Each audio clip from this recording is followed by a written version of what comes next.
Jumbo to everyone. I am revisiting the Democratic Republic of Congo.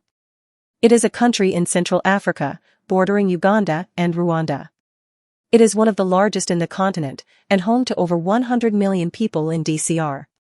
Africa is rising up to the Western dictators. The DRC has the largest mines too. However, it is absolutely shocking to the core that they use children. This is child labor, like you have never seen. It is very sad indeed. My spirit breaks for Africa. Everyone is saying Africa is rich, and yet all I'm seeing is fixed poverty left, right, and center. Please subscribe to the channel. Let us build this channel together. Thank you. Let us continue. The Democratic Republic of Congo is the largest producer of cobalt, a crucial component in lithium-ion batteries. The government of the Democratic Republic of Congo has accused Apple for using illegally exploited minerals extracted from the country's embattled east in its products. Lawyers representing DRC have sent a formal notice to Apple, effectively warning the tech giant that it could face legal action if the alleged practice continues.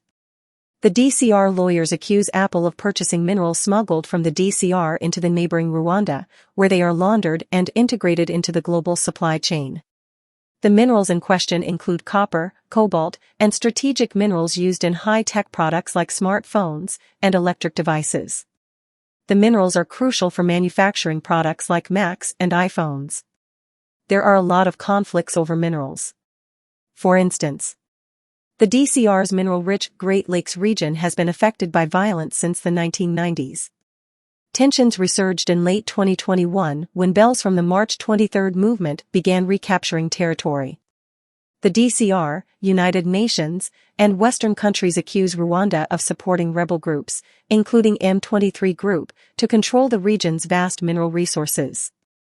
They responded by pointing out that the statements from its 2023 annual corporate report, asserting that it found no reasonable basis for concluding that any of the smelters or refiners directly financed or benefited armed groups in the DRC or an adjoining country. However, the DRC's lawyers argue that Apple's efforts to ethically source minerals are notoriously insufficient. In summary, the DRC accuses Apple of using minerals from a region where human rights violations occur, and the tech giant's sourcing practices are under scrutiny. The situation highlights the challenges of ensuring responsible mineral supply chains in the context of global electronics manufacturing. Will the high-tech giant Apple freak out as it opens the letters T received during the week from the Congolese government? Describing a geological scandal in reference to its rich subsoil, the Democratic Republic of Congo has accused the American Consumer Electronics Group of using illegally exploited minerals from Congolese mines in which it says numerous human rights are violated. The Central African country is the world's leading producer of cobalt and the continent's leading producer of copper. On behalf of the DRC, French lawyers William Bourdon and Vincent Brengarth have sent letters to Apple's two subsidiaries in France, and to the U.S. parent company. The letters raised related questions about the 3 T minerals used in Apple products. The 3 minerals are coltan, the main source of tantalum, tin, cassiterite, and the tungsten, wolframite. The Congolese want a response from Apple within 3 weeks. The lawyers say that all legal options are now on the table. The multinational, whose products include the iPhone and Mac computers, claims to adhere to an irreproachable code of conduct and is particularly vigilant about ITSCI certification. This is the program that promotes traceability and due diligence. The DRC's lawyers say this certification contains serious shortcomings that Apple should not ignore. The backdrop to this reported showdown between an African nation-state and the tech giant is the security situation in the eastern DRC.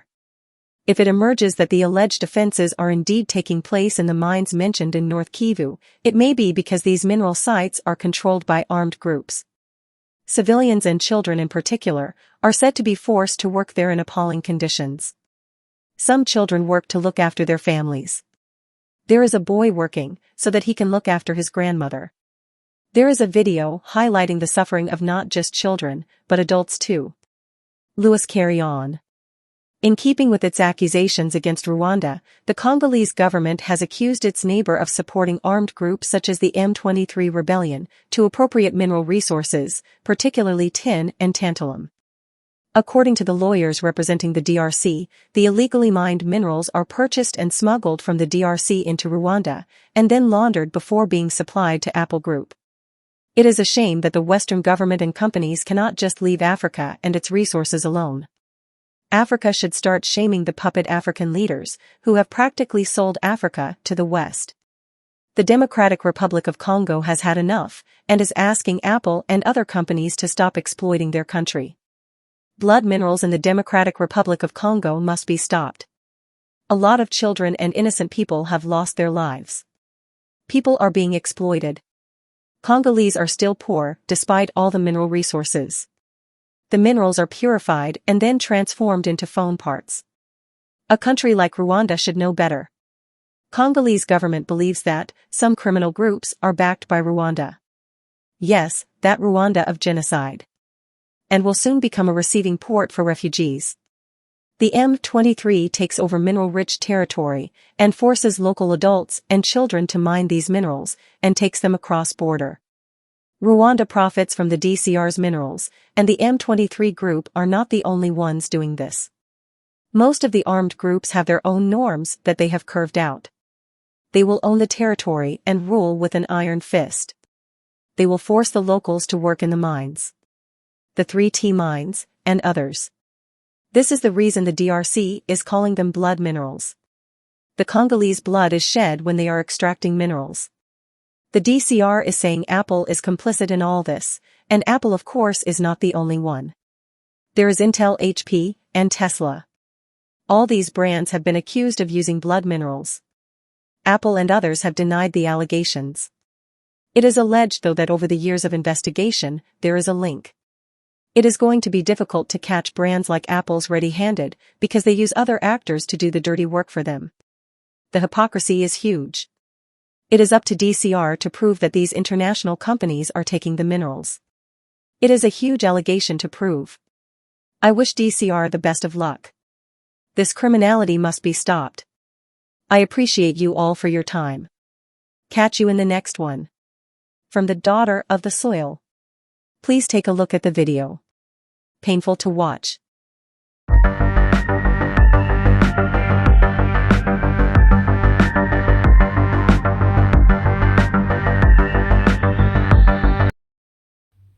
A new CBS News investigation exposes the connection between child labor in Africa and products many of us use every day.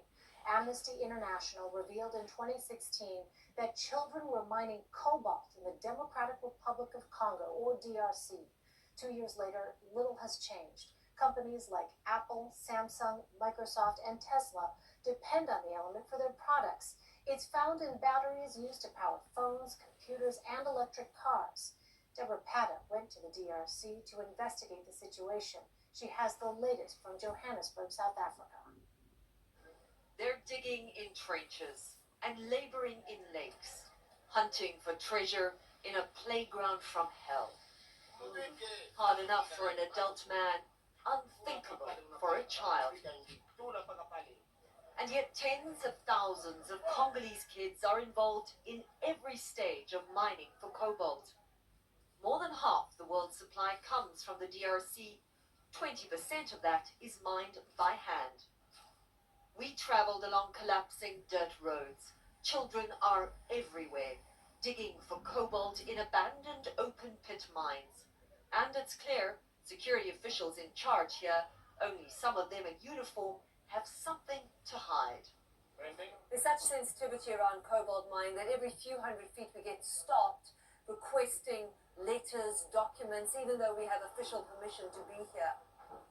But for the Chinese middlemen we saw who buy the cobalt, there are no such constraints. They have free access to the mines. Inside, women and children are doing so-called artisanal mining. But don't be fooled. This is no quaint cottage industry. At barely 10 years old, children lug heavy sacks of cobalt to be washed in rivers. From as early as 4, they can pick it out of a pile, and even those too young to work spend much of the day breathing in toxic fumes. The officials deny that there's child labor. Clearly, it's obvious that there is, but whenever a camera or a security person or a policeman appears, then the children are chased away. Ziki Swazi is 11 years old and agreed to meet us outside the mine. Why aren't you in school? My parents are dead, he said, and I stay with my grandma. So you need to make money for your granny? We asked these companies whether child-mined cobalt is being used in their products. All acknowledge problems with the supply chain, but say they require their suppliers to follow responsible sourcing guidelines. Apple said it leads the industry in supply chain standards and last year cut ties with the largest artisanal cobalt supplier. Microsoft told us it does not tolerate child labor and that they are working with NGOs to eliminate it. Samsung said it's mapping its supply chain, and Tesla explained it performs audits and has very little cobalt in its batteries. But our investigation shows just how complicated it is to trace child-mined cobalt in the global supply chain. We followed the mineral as it left the mines, piled high on every mode of transport available.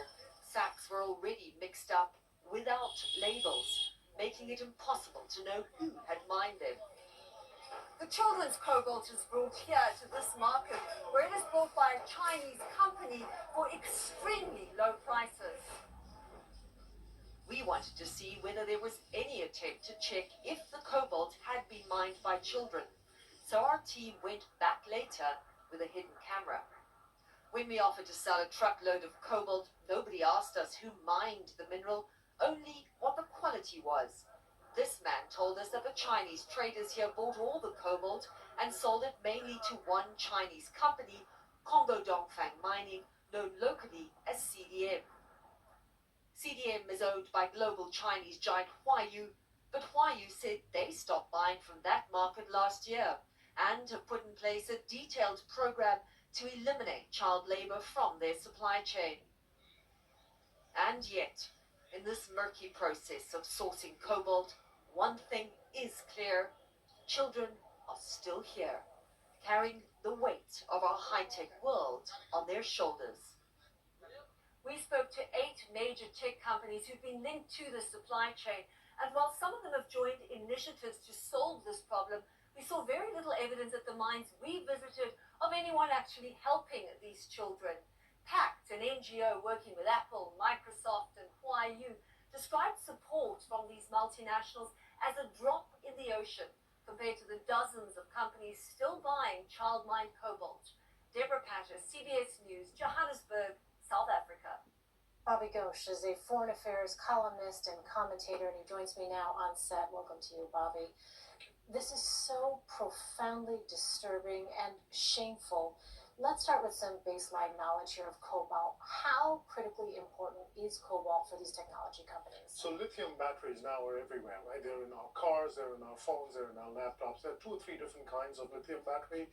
The one kind has about 50% cobalt. So it kind of varies from battery to battery, but it's a very, very important component. It's very hard to think of lithium batteries, although there are some scientists who are trying without any cobalt at all. So these technologies would not exist without it? No, a couple of years, well, maybe 15 years ago, cobalt was worth nothing. There were cobalt mines in Idaho, in Canada, that shut down because nobody wanted it.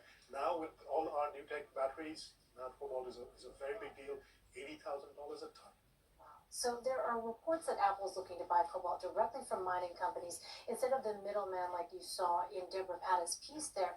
How would that affect the supply chain? Well, that would be a good thing, because if you have a middleman, and particularly if the middleman is a Chinese company, as we've seen there, who are claiming that there are no child labor, whereas the reporting is clear that there are. If you're dealing directly, then you're eliminating the middleman. You have a greater control over who is producing the cobalt and how it's being brought there, the environmentally sustainable ways, and avoiding child labor. That you're paying a fair price. The prices listed on that factory were ridiculous.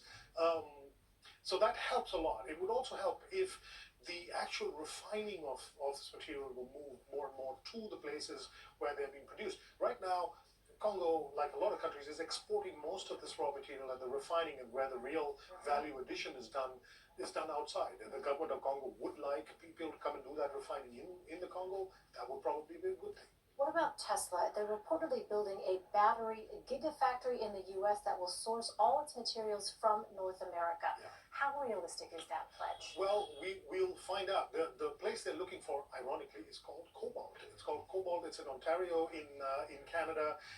There used to be a silver mine there, and there are deposits of cobalt there. I'm not sure how much. The fact that Tesla thinks it can get enough cobalt from there to produce its battery is a good sign. It will mean that the cobalt will be much more expensive because it will be mined in Canada, but we can be sure that there will be mined under strict environmental controls. There will not be child labor.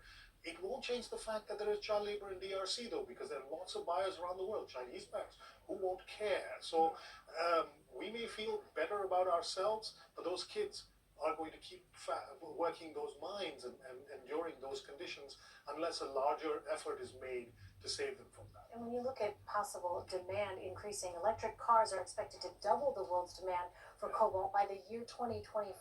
And that increased demand would likely drive the already high price of that metal even higher. So how would that affect life for these children in the DRC? Well, if people begin to mine cobalt in other places, they're looking in Sweden as well, in Sweden, Canada, and other places, then the demand from the DRC may come down. And that, again, may make us feel less guilty about our cell phones. But those kids, then, the little money they're making, even that will shrink, and they'll be making even less money because they need to earn a living. We heard from the young man there, he needs the money for the upkeep of his family, to look out for his grandma.